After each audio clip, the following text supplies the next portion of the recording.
Bab 3857. Perebutan peringkat terdepan.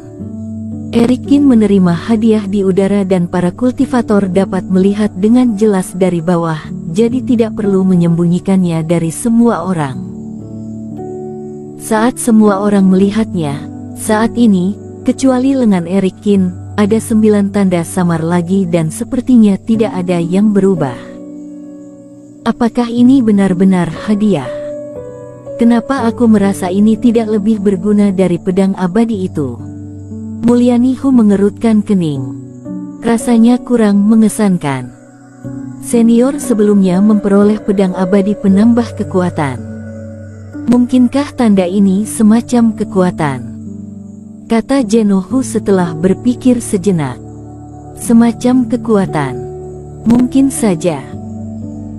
Erikin juga mengangguk. Tanda ini dapat dikomunikasikan dengan kerohanian atau reiki, tetapi ada sesuatu atau tidak di dalamnya. Dia dapat menunggu sampai tenang dan menemukan waktu untuk mempelajarinya perlahan. Haha, ngomong-ngomong soal cahaya bintang tadi, kita juga merasa reikinya jauh lebih banyak. Itu juga berkat teman seiman Qin, ucap Jenohu sambil tersenyum.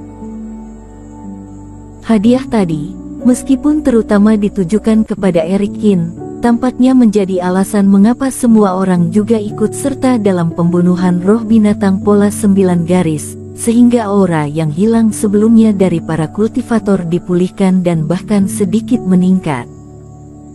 Hal ini juga membuat para kultivator klan Kera dan klan Rubah senang. Awalnya di hutan pagi kabut, tujuannya adalah untuk memanen energi bintang fajar.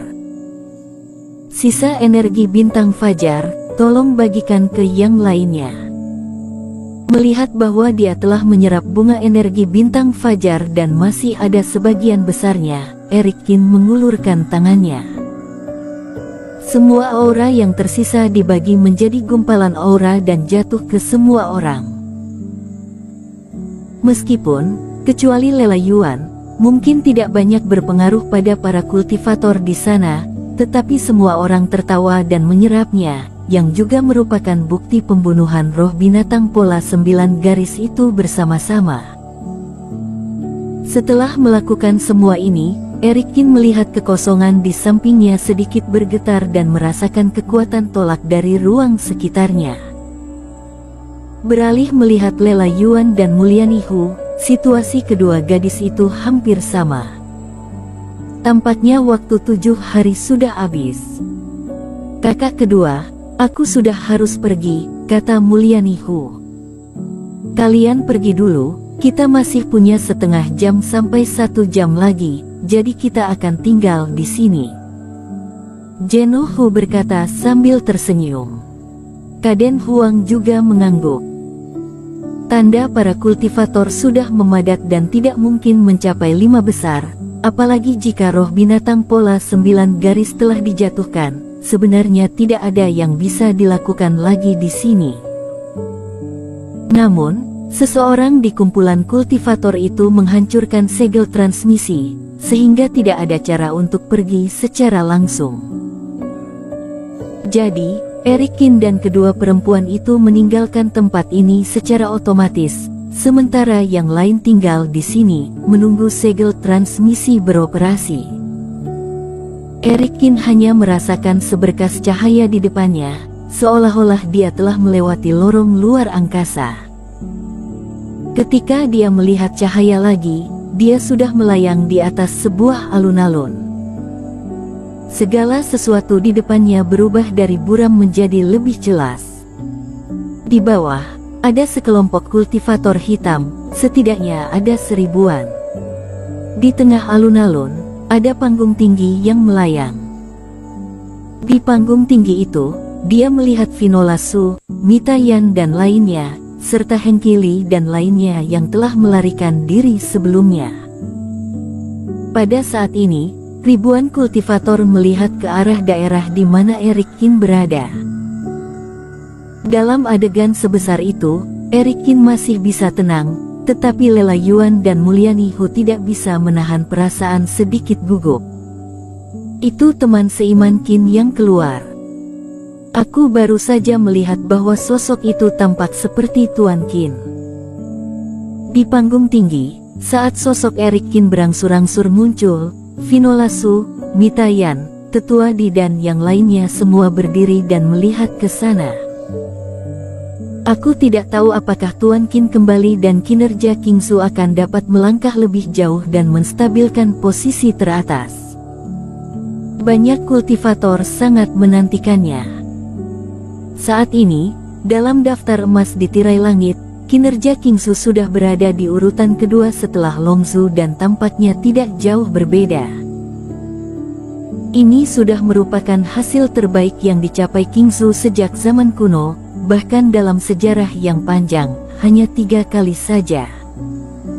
Adapun untuk menjadi puncak, itu belum pernah terjadi sebelumnya untuk Kingsu. Semua orang bahkan Mita Yan tidak bisa menahan perasaan naik turun. Hampir semua kultivator di Kingsu dan Longzhu telah masuk rapat terbesar.